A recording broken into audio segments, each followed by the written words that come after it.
motivation to even record a video has obviously not really been a thing for me recently. But I wanted to do a deep dive into what's been going on with the Pacers and overall teams like them in the NBA. So, first of all, Rick Carlisle, heck of a coach when he was with Dallas. Of course, got helped by Dirk Nowitzki, right? In that amazing playoff run with Jason Terry and Jason Kidd and other players that night. But the problem with Carlisle is, how did he do without Dirk? How did he do the year in transition before Luka? Not that great, if you remember. With an All-Star, though, he's really good. Very great coach.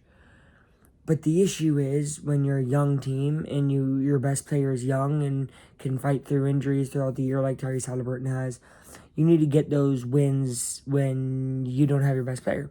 Up by 21 against the Hornets last night, the Pacers choked away a 21-point lead throughout the next three quarters and lost the game. Now, this is the first 20-point choke of the season for the Pacers, but to be fair, it's happened to a lot of teams this year. Now, let's talk about how it happened. First of all, in something I've been mentioning since the very first Pacers video I made this year, the team cannot rebound. And I'm talking about team. Miles Turner, honestly, liability. But Jalen Smith and Isaiah Jackson, great rebounders. The thing is, you just paid Miles Turner a ton of money. And he's getting a ton of points, but he's not getting a ton of rebounds. And those points don't matter on the offense if on the defensive side he can't get one defensive rebound. And the offense of the Hornets got 37 different chances, and Kelly Oubre scores like 30. That's incredibly awful. And now you got the team facing the Raptors coming up, which is going to be awful because you have guys like Siakam, OG Anunoby who can get up there and knock it down right on your head. You know what I'm saying? Scotty Barnes, same things. These athletic guys who are going to get rebounds. And honestly, it could get pretty ugly tomorrow. I don't know Halliburton's status. If Halliburton's active, it might not be that ugly because Halliburton is the savior. He's the reason that the Pacers are even anything this year. Like, I cannot tell you how important that man is to the team and how much. Next year, he might get most improved, even though he's already a 20-10 guy, right? Coming off of, 15-5? So he's averaging 5 more there, 5 more there. Whatever, I digress. Maybe he doesn't get that, but the point is, he's special, man. Down the stretch, he's special. When they beat the Bulls, I don't really make Pacers videos after wins, I've realized. But when they beat the Bulls, and he pulled up on Patrick Beverley from, the logo, whoa, that was nuts. But I haven't seen a Pacers game recently. I watched the end of that Hornets game, and it was just disappointing. You know what I mean? Rebounding-wise, decision-making-wise.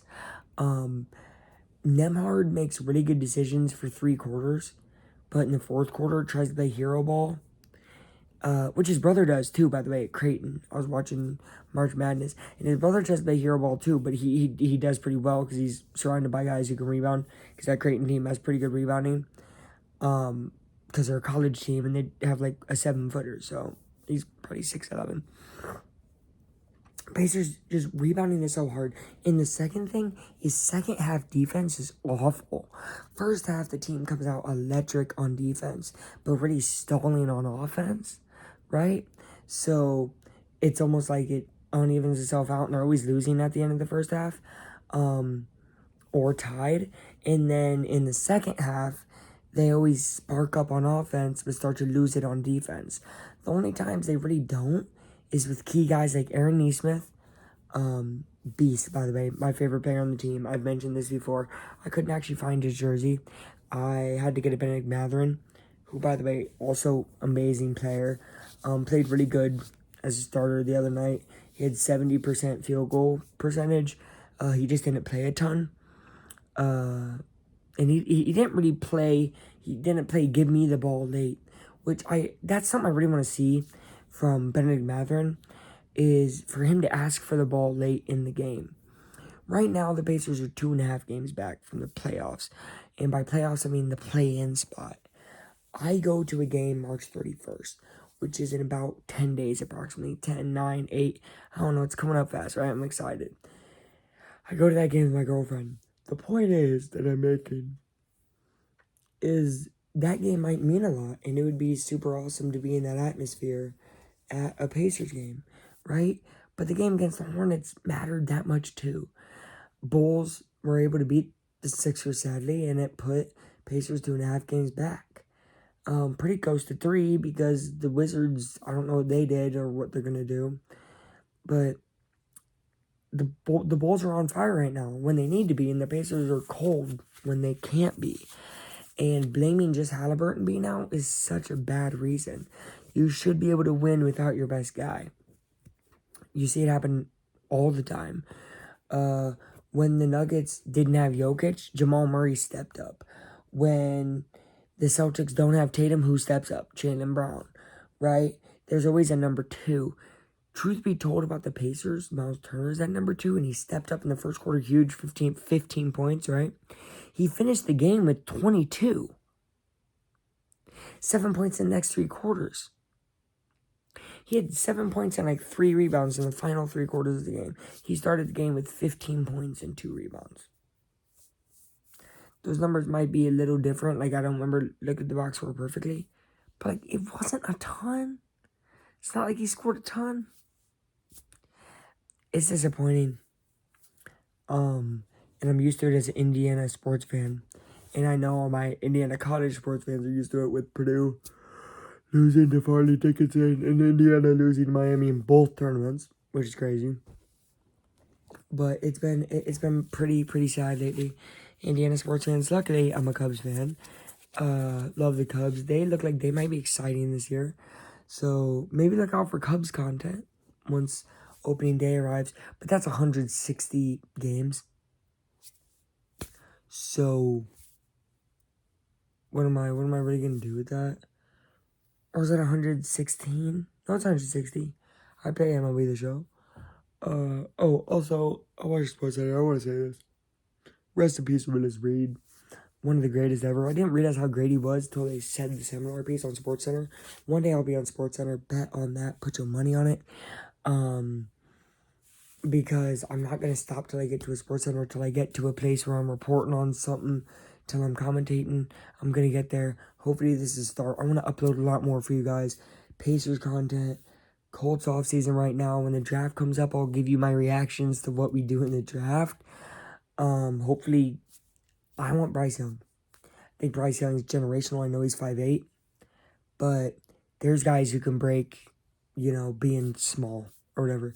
Look at Jose Altuve, who, by the way, never participated in the banging of the trash cans for the Houston Astros. And I want to mention that because he doesn't get props. Everybody blames him as being like the head master or something because he was a star player on that team. Jose Altuve did not cheat. It's just a fact. Yeah, so it's going to be fun. By the way, March Madness, if you guys do wonder who I have for my champion, I have Kansas State. That's who I picked at the beginning of the year. And I'm not LeBron when I'm saying this. I literally had Princeton going to my Sweet 16 in my bracket. Did I mess everything else up? Basically, yes. I only have 3 of my 4 Final Four left, which is Kansas State, obviously because I'm going to the championship winning. Texas, I have them going to the championship. And then UCLA. So, that was my Final Four. My fourth team was Baylor. Oops. I didn't really watch a ton of Creighton this year. I knew they were good, but if I would have watched them more this year, I would have known. Part of the reason I picked Princeton. That's kind of just a recap in sports. That's probably what I'm going to call this. This is a recap of the sports in the week. I'd love to make this a weekly series even, but this is really a Pacers video, if we're being honest. Centered around they can't rebound or play defense, and that's 2 huge parts of basketball, defense and rebounding. Other than that, you got scoring, but it doesn't matter if you can't rebound or play defense, you're gonna get beat. So hopefully they win tomorrow. I don't get to see the game tomorrow. Friday I will be watching the Pacers play the Celtics, hoping for a big upset there, like they did to the Bucks, by the way. That Bucks win, by the way. Incredible. And that was without Halliburton or Malvin. So I got to give props in that game. But I also want to mention in that game that they rebounded. Like, actually, I think I remember looking at the rebound column, and, like, everybody got 4 rebounds. It looked like everybody was boom, boom, boom, 4 rebound, 4 rebound, 4 rebound.